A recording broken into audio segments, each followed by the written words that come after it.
Good morning everyone, मैं से विकास कुमार कल्याण। तो कैसे आप सब लोग, उम्मीद करते हैं आप सब लोग मस्त होंगे, बढ़िया होंगे।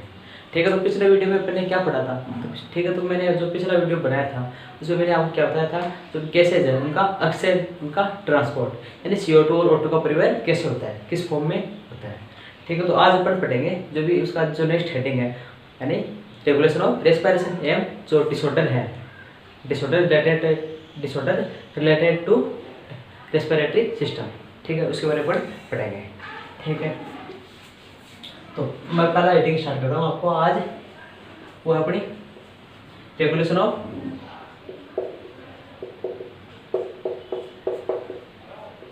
Respiratory system. ठीक है, यानी जो हम है ना अपने जो अंतःश्वसन और जो निःश्वसन है या फिर इंस्पिरेशन एक्सपिरेशन, इसको कम ज़्यादा कर सकते हैं, यानी इसको थोड़ा बढ़ा सकते हैं। किस बेस पर करते हैं वो देखना है एक बार।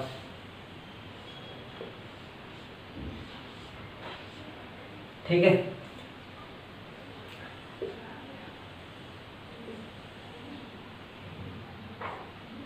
ये अपना हो गया पोन्स, ये क्या हो गया मेडुला ऑब्लोंगेटा। ठीक है, तो क्या पोन्स या मेडुला ऑब्लोंगेटा। ठीक है, यानी पश्च मस्तिष्क का पार्ट है, यानी अग्र मस्तिष्क, मध्य मस्तिष्क, मिड ब्रेन और हाइंड ब्रेन। तो उसका कौन कौन सा पार्ट है, पोन्स और मेडुला। ठीक है, तो जो मेडुला है इसमें एक सेंटर प्रेजेंट होता है। ठीक है, उसको अपन क्या बोलते हैं, पहला सेंटर इसको क्या बोलते हैं अपन,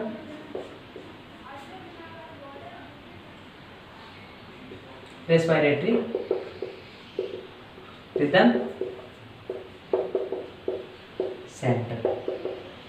कौन सा रेस्पिरेटरी रिदम सेंटर यानी श्वसन लय केंद्रक। ठीक है, उसका काम क्या होता है। ठीक है, जो भी अपन श्वसन दर है, इसका काम क्या है, जो श्वसन दर है रेस्पिरेटरी रेट, ठीक, उसको मेंटेन करके रखता है, यानी जो उसकी रिदम है उसको मेंटेन करके रखता है। ठीक है, क्या करता है, रिदम मेंटेन करके रखता है।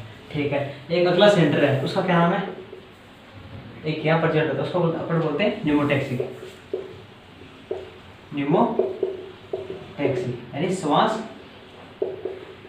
अनु चलनी केंद्र।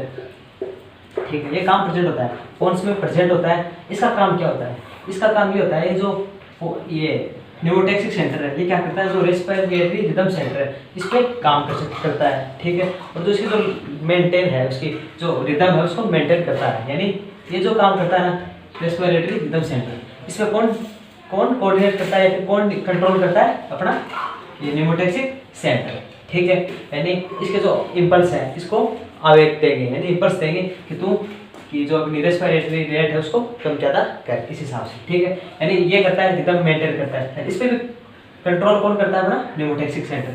ठीक है, यानी इससे जो निकले इम्पल्स है, अंतःश्वसन की जो अवधि है उसको भी कम कर सकते हैं। एनसीईआरटी की लाइन है, यानी जो रेस्पिरेटरी जो रेट है उसकी जो दर है उसको परिवर्तन कौन कर सकता है, अपना न्यूमोटैक्सिक सेंटर।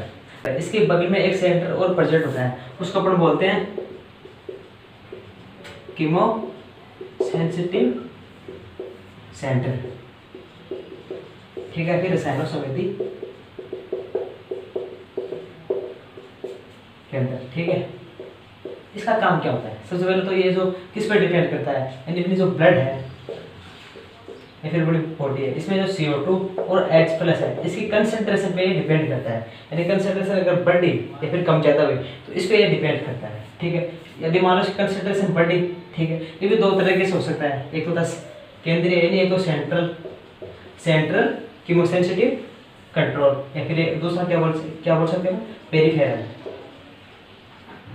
तो सेंट्रल है, इसमें क्या होता है, जो भी बड़ी धमनी आर्टरी होती है उसमें CO2 और H की कंसंट्रेशन बढ़ी, ये किसको कोऑर्डिनेट करेंगे, यानी इसको बोलेंगे जो अपना ये ना न्यूमोटैक्सिक रेस्पिरेटरी रिदम सेंटर, इसको बोलेंगे कि तू मतलब इसकी जो रेस्पिरेटरी जो दर है रेस्पिरेशन की उसको कम ज़्यादा कर। ठीक है, तो जो सेंट्रल वाला है वो किस पे करता है, नॉर्मली आर्टरी पे। ठीक है, और जो पेरिफेरल वाला है सिस्टम है वो किस पे डिपेंड करता है, अपना एक तो कैरोटिड आर्टरी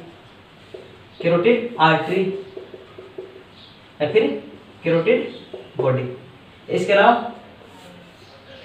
एक कैरोटिड आर्टरी होगी, सॉरी, एक होता है एरोटिक आर्क या फिर बॉडी।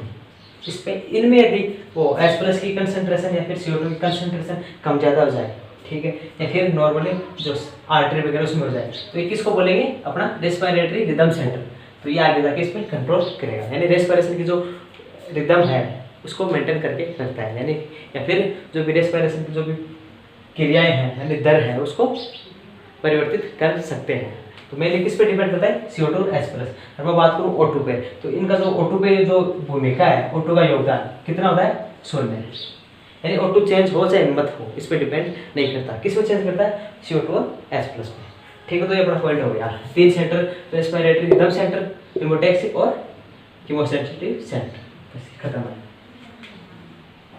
इसके बाद अगली हेडिंग पढ़ते हैं अपन, disorder related to respiratory system, यानी जो रेस्पिरेशन है इससे रिलेटेड जो भी डिजीजेस के बारे में अपन थोड़ा बहुत देखेंगे। तो सबसे पहले आती है अस्थमा, आती है सबसे पहले डिसऑर्डर आ गया। डिसऑर्डर पहला कौन सा है, अस्थमा, पहला कौन सा है, अस्थमा, ठीक है। अस्थमा में क्या होता है, यानी एक तरह से क्या है, एलर्जी है, क्या है, क्या है, एलर्जी, ठीक है, एलर्जी की रिएक्शन है, एक मान के चलो, ठीक है। ये जो अपना मैंने बताया था अपना ट्रेकिया, ब्रोंकी, ब्रोंक्यूल्स, ठीक है। तो कौन कौन से हो गया इसमें, तो ट्रेकिया हो गया, ठीक है, ब्रोंकी, ब्रोंक्यूल्स, ठीक है। इनका क्या होता है, स्पाज्म, स्पाज्म यानी मतलब ये संकुचित होंगे तो इनका जो, ठीक है, डायमीटर कम हो जाएगा, ठीक है। स्पाज्म में एक तरह से एलर्जिक रिएक्शन है इसमें, ठीक है। इनमें कुछ प्रॉब्लम हो जाए ना स्पाज्म की वजह से एलर्जी, इस चीज़ को क्या बोलते हैं, अस्थमा, यानी अस्थमा क्या है, एलर्जिक है, एक तरह से एलर्जिक डिसऑर्डर है। ट्रेकिया, ब्रोंकी, ब्रोंक्यूल्स में क्या होता है, स्पाज्म होता है, ठीक है। इन्हें सांस लेते हैं तो इसमें घरघराहट की आवाज़ आती है, तो ये हो गया, ठीक है। यानी धूम्रपान करते हैं इस वजह से ये हो सकता है, ठीक है, स्मोकिंग वगैरह से हो सकता है। इसके अलावा एक आता है अपना ब्रोंकाइटिस, जो ब्रोंकाई है सबसे नहीं, उसमें कुछ प्रॉब्लम हो जाए, ठीक है। अपने ब्रोंकाई में क्या हो जाता है, इन्फ्लामेशन, यानी उसमें कुछ सूजन वगैरह आ जाए या फिर उसमें कुछ जलन वगैरह आ जाए, ठीक है। वो कौन सी डिजीज होती है अपनी, ब्रोंकाइटिस या फिर सबसे साउथ, ठीक है। तीसरी कौन सी है अपनी, और तीसरी अपन पढ़ते हैं इसके अंदर ऑक्यूपेशनल रेस्पिरेटरी डिजीज, इसे पढ़ते हैं अपन एस्बेस्टोसिस, सिलिकोसिस, है ना, एस्बेस्टोसिस, यानी जो भी फैक्ट्री वगैरह है, यहाँ पर जो लोग काम करते हैं तो वहाँ पर जो घिसाई वगैरह का काम होता है ना, जैसे धूल के जो पार्टिकल्स कण वगैरह वो ज़्यादा मात्रा में होते हैं, ठीक है। तो जैसे अपने वो नाक के द्वारा जाएंगे अपनी बॉडी के अंदर, ठीक है। तो जो अपनी जो शरीर की शारीरिक प्रणाली है, प्रोसेस, उसके द्वारा उनका जो सही मात्रा से सही तरीके से उनका जो प्रोटेक्शन वगैरह है, यानी उसका छननीकरण वो ढंग से नहीं हो पाता, है ना।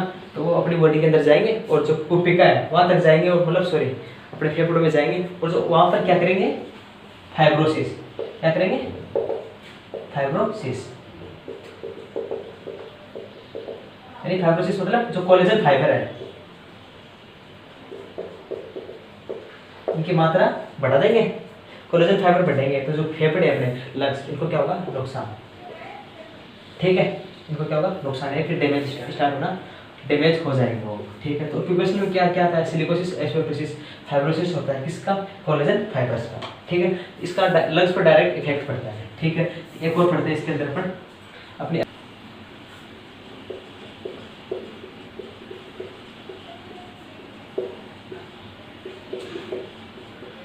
चौथी अपनी एम्फीसेमा के वात स्फीति, ठीक है। इसमें क्या होता है, जो अपनी कुपिका होती है एल्वेओलाई, ठीक है, इसकी जो सतह होती है ना वाल, वो क्या होती है, डैमेज होना स्टार्ट हो जाती है, यानी गैसों की जो विनिमय, यानी ये कुपिका की जो भित्ति क्या करती है, गैसों का एक्सचेंज करती है, यदि ये वाल डैमेज होना स्टार्ट हो जाएगी तो सही तरीके से मतलब जो भी गैस है, गैस O2 और CO2 उनका विनिमय या फिर एक्सचेंज सही तरीके से नहीं हो पाएगा, तो ये डिजीज कौन सी होती है अपनी, एम्फीसेमा वात स्फीति, ठीक है। एक लंबे समय का रोग है या फिर चिरकालिक रोग है। कौन सा रोग है? चिरकालिक रोग है। ये लंबे समय तक जो भी स्मोकिंग वगैरह करते हैं, ठीक है, इसकी वजह से जो कुपिका है एल्यूलाई, उसकी जो वाल है वो क्या हो जाएगी, डैमेज होना स्टार्ट हो जाएगी, जिसके कारण क्या होगा, श्वसन सतह घट जाएगी। ठीक है, तो ये कौन सी डिजीज है? एम्फाइसीमा। ठीक है, ये सारे पेट डिजीज हो गई, asthma, bronchitis, occupational respiratory disease, silicosis, asbestosis, emphysema. इसके अलावा एक चीज़ और पढ़ते हैं, निमोनिया। ठीक है, निमोनिया किसके थ्रू होता है? स्ट्रेप्टोकोकस नामक जो जीवाणु होता है, बैक्टीरिया, उसकी वजह से होता है। इसमें क्या होता है, जो अपनी कुपिका होती है एल्यूलाई, यहाँ पर क्या होता है, जो बलगम या फिर म्यूकस या फिर श्लेष्मा बोलते हैं इसको। ठीक है, बलगम, श्लेष्मा, म्यूकस एक ही चीज़ है। इनका क्या हो जाता है, जमाव हो जाता है, तो सांस जो लेने में ज़्यादा दिक्कत आएगी। इस चीज़ को अपन क्या बोलते हैं, निमोनिया। ठीक है, तो ये चैप्टर मैंने आपको अच्छी तरीके से पढ़ा दिया है। फिर भी कोई यदि कोई डाउट या फिर कोई दिक्कत आए, फिर मेरे से कुछ चीज़ें स्किप हो जाए, तो आप मुझे कमेंट बॉक्स में बता सकते हैं। ठीक है, जो मैंने चैप्टर पढ़ा है इससे आउट ऑफ बिल्कुल नहीं आएगा। ठीक है, पूरी एनसीईआरटी वगैरह से सारी क्लियर हो चुकी है। फिर भी कोई दिक्कत हो तो आप मुझे कमेंट बॉक्स में ज़रूर बताएं, और लाइक सब्सक्राइब करना नहीं भूलें। ठीक है, तो ठीक है, एक चैप्टर कंप्लीट। और जो अगला वीडियो आएगा अपना, उसमें अपन क्या पढ़ेंगे, अपना सर्कुलेटरी सिस्टम। ठीक है, तो अपना चैप्टर खत्म हो चुका है। ठीक है, थैंक यू।